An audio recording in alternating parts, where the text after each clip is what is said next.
नमस्कार मित्रों, मैं Vishal Singh BCom e learning में आपका स्वागत करते हैं।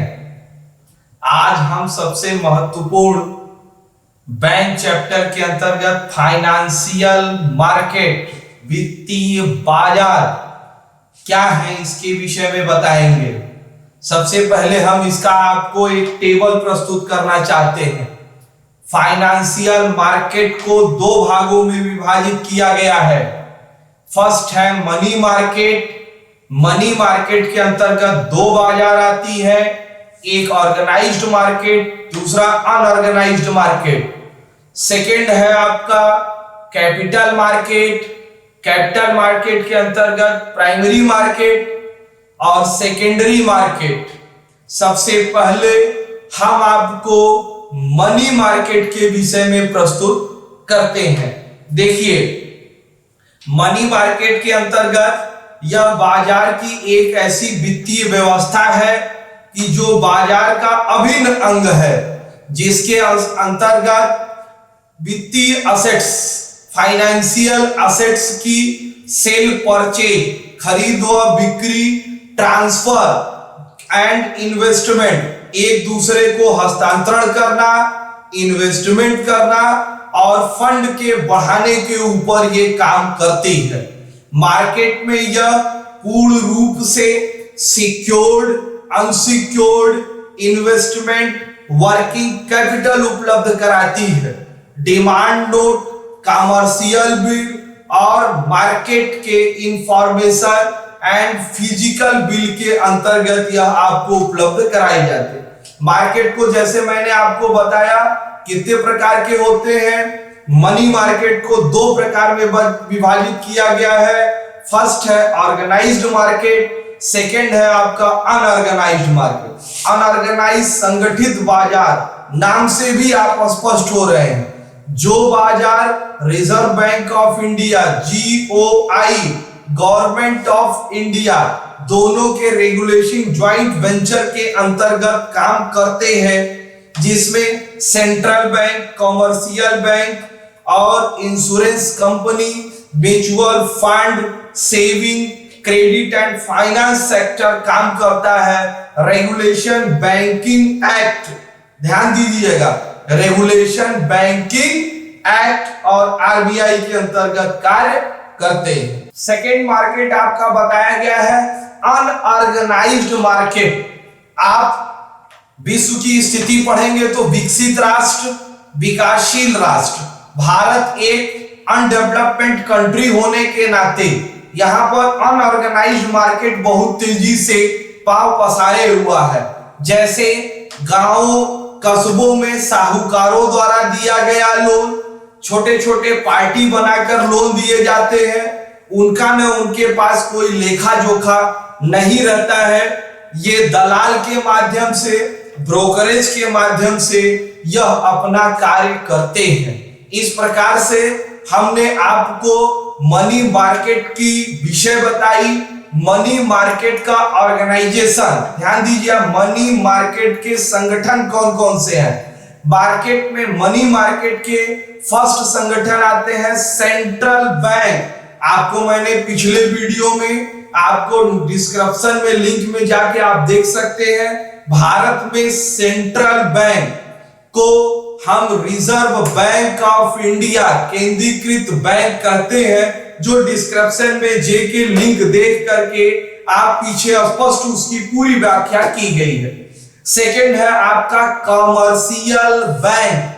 कमर्शियल बैंक में आपका नेशनलाइज्ड बैंक है, नॉन नेशनलाइज्ड बैंक है, प्राइवेट बैंक है, फॉरेन बैंक है। इन विषय में मैंने आपको पूरा स्पष्ट पिछले वीडियो में दिया गया है, जो नीचे डिस्क्रिप्शन में आप लिंक पर जाकर देखकर उसका डिटेल ले सकते हैं। क्योंकि किसी भी वीडियो को पिछले डिटेल्स बताना अनावश्यक समय क्या व्यतीत होता है, इसलिए पिछले वीडियो का सहारा आप लोग लिया करिए, वो चीजें आपको वहां से स्पष्ट हो जाएंगी। मनी मार्केट के संगठन में non financial mediator of bank, कुछ चीजें ऐसी होती हैं जो कि फाइनेंशियल बैंक में बिल का माध्यम होती हैं, जिनके अंतर्गत हम फाइनेंशियल करेक्टर का काम करते हैं। नंबर 1, इन वर्ड को बहुत ध्यान से जानिएगा, ये जीवन में बहुत ही आवश्यक वर्ड है, क्योंकि इन वर्ड आप पढ़ते हैं, इंग्लिश में देखते हैं, हिंदी में देखते हैं, आपको दिमाग में ये चीजें बैठती नहीं, क्लियर नहीं होती कि इसका अर्थ क्या है या मार्केट में यूज क्या है। सबसे फर्स्ट बिल है discount of bill. Discount of bill का मतलब हुआ कि जब भी किसी भी सामान का आप बिलों का भुगतान पार्टी करती है तो निश्चित कमीशन पर दूसरी पार्टी बिलों का भुगतान कर देती है। डिस्काउंटेड ऑफ बिल, डिस्काउंटेड, ए व्यक्ति ने बी को बेचा, सी ने उसके अगेंस्ट उसका भुगतान किया तो निश्चित दर पर वह वहां पे कमीशन लेगा, तो वो डिस्काउंट ऑफ बिल के अंतर्गत आती है। नेक्स्ट है एक्सेप्टेंस ऑफ लोन। एक्सपोर्ट या इंपोर्ट की दशा में ये माध्यम मीडिएटर का काम करते हैं कि एक दूसरे का जो भी आप पैसे प्राप्त करते हैं, तो फॉरेन कंट्री है तो एक दूसरे पर विश्वास नहीं होता कि वो हमारा पैसा देंगे या नहीं देंगे, तो यहां पर हम मीडिएटर के रूप में कार्य करते हैं।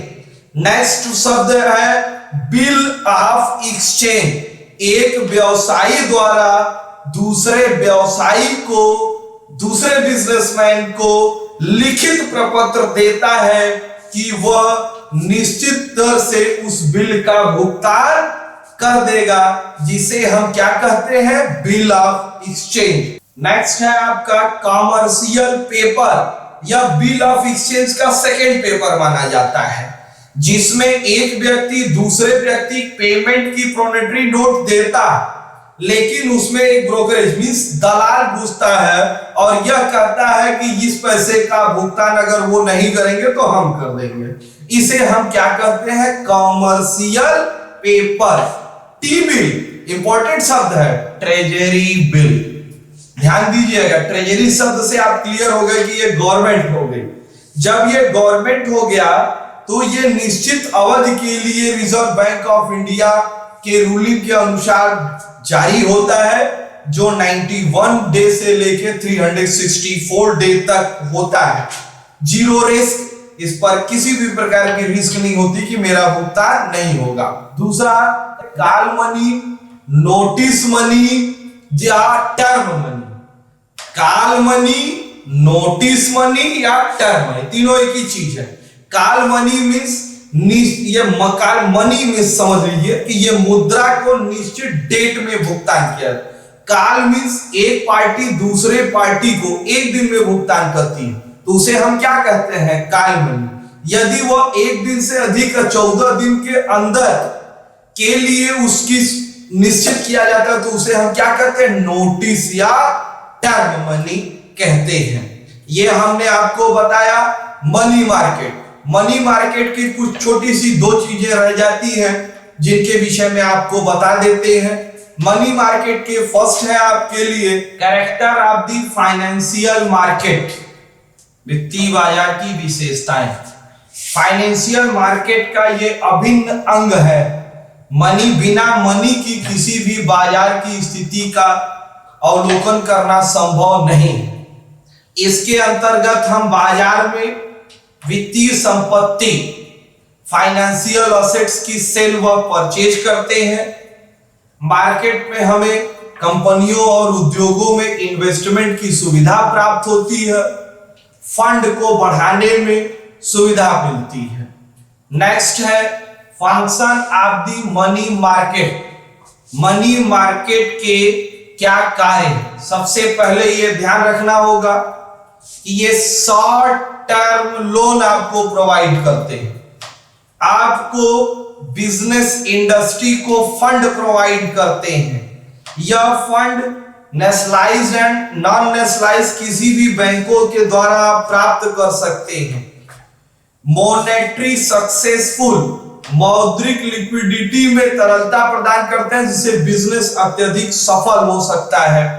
सक्सेसफुल ऑफ बिजनेस, व्यवसाय को सफल बनाने में पूर्ण रूप से ये सहयोग करते हैं। फर्स्ट हमने आपको बताया मनी मार्केट, सेकेंड आपका चैप्टर है इसी चैप्टर के अंतर्गत कैपिटल मार्केट, पूंजी बाजार। नाम से ही क्लियर है, जहां पर कैपिटल शब्द आ गया तो पूंजी तो आप जानते ही हैं, जो भी इन्वेस्टमेंट किए।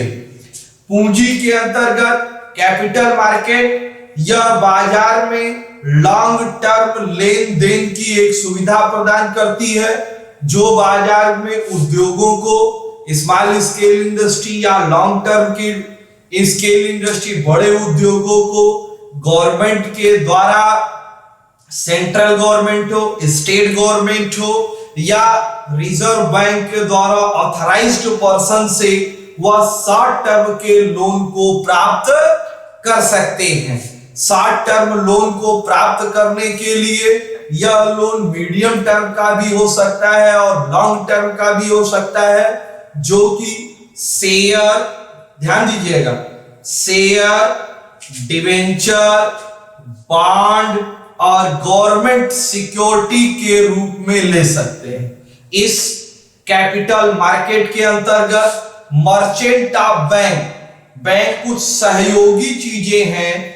मर्चेंट ऑफ बैंक मींस सहयोगी संस्थाएं हैं जो लॉन्ग टर्म आपको भी फंड्स प्रोवाइड करते हैं। उनके विषय में जानिए, commercial bank, insurance company, mutual fund, इनके माध्यम से ये गैर नॉन फाइनेंशियल फैसिलिटीज हैं, गैर वित्तीय संस्थाएं भी आपको फाइनेंशियल रूप में सहयोग करती हैं। कैपिटल मार्केट को हम पूर्णतः स्टॉक एक्सचेंज के रूप के माध्यम से कंट्रोल करते हैं। कैपिटल मार्केट को हम दो भागों में विभाजित करते हैं। फर्स्ट है आपका प्राइमरी मार्केट, सेकेंड है आपका secondary market. First primary market ध्यान दीजिए, जो लॉन्ग टर्म के लिए शेयर, डिवेंचर, सिक्योरिटी आपको प्रोवाइड करते हैं, जो NIM, ध्यान दीजिएगा ना, NIM, new issue of market. Next है PSUS, public sector industry unit के जरिए ये कैपिटल इकट्ठा करने का कार्य करते हैं। हमने आपको बताया कि कैपिटल मार्केट के अंतर्गत दो बाजार आती है, एक होता है प्राइमरी मार्केट, दूसरा होता है आपका सेकेंडरी मार्केट। प्राइमरी मार्केट के अंतर्गत लॉन्ग टर्म डेब्ट्स या कैपिटल आप प्राप्त करते हैं। वो capital share, debenture, government security के अंतर्गत आप प्राप्त करते हैं, जो स्टॉक एक्सचेंज के माध्यम से अभी हमने आपको बताया, जो नेक्स्ट वीडियो में इसका मैं डिटेल्स आपको दे दूंगा, कैसे कैसे क्या है, NSE क्या है, BSE क्या है। इसके अंतर्गत NIM, new issue of market, फिर है PSUS, public sector industry unit के जरिए हम शेयर को इशू करते हैं और कैपिटल प्राप्त करते हैं। सेकेंडरी मार्केट इंपॉर्टेंट चीज है, जो शेयर एक बार बिक गई, वो शेयर, वो डिवेंचर दोबारा बिकती है, री ऑफ सेल। शेयर एक बिना ब्रोकरेज के माध्यम से आप नहीं खरीद सकते, ये ध्यान दीजिएगा। ब्रोकरेज के माध्यम से रीसेल होता है, उसे हम क्या कहते हैं, सेकेंडरी मार्केट कहते हैं, जो ब्रोकरेज के माध्यम से होता है। कैपिटल मार्केट इंस्ट्रूमेंट, पूंजी जुटाने के लिए क्या क्या इंस्ट्रूमेंट है, कुछ चीजें आपको जानना जरूरी है। फर्स्ट है GDR, global depository receipt, GDR, global depository receipt. Second है ADR, American deposit receipt, American depository receipt. ये फॉरेन इन्वेस्टिंग है, जो स्टॉक शेयर के रूप में NSE और BSE में वो अपने शेयर को खरीदते हैं और पैसे को लगाते हैं, इनके माध्यम से भी आप लगती है। नेक्स्ट है कन्वर्टेबल ऑफ प्रेफरेंस शेयर। आप जानते हैं शेयर के विषय में मैं डिटेल्स आपको नेक्स्ट वीडियो में दूंगा, लेकिन यहां जानना अनिवार्य है निश्चित समय पर यदि आपसे ऐसा कोई अनुबंध है तो प्रीफरेंस शेयर को इक्विटी शेयर में चेंज किया जा सकता है। Debenture and bond issue by company secured and unsecured. Company के बाइलाज में लिखा रहता है कि जो भी डिबेंचर इशू है उस पर क्या सिक्योर्ड मनी आपको दी गई। नेक्स्ट है आपका foreign currency convertible bonds. Foreign currency convertible, नाम से भी स्पष्ट, यदि आप कोई भी फॉरेन कंपनी भारत में आकर कैपिटल लगाती है तो रिजर्व बैंक ऑफ इंडिया द्वारा उसके करेंसी को चेंज कर, जैसे यदि आप उसने डॉलर में पेमेंट करेगी, आपको यहाँ पे करेंसी इंडियन रुपीस में अवेलेबल होगा और शेयर का वैल्यू इंडियन रुपीस में शो करेगा, ना कि फॉरेन करेंसी में शो करेगी। यह ध्यान देने योग्य बात है।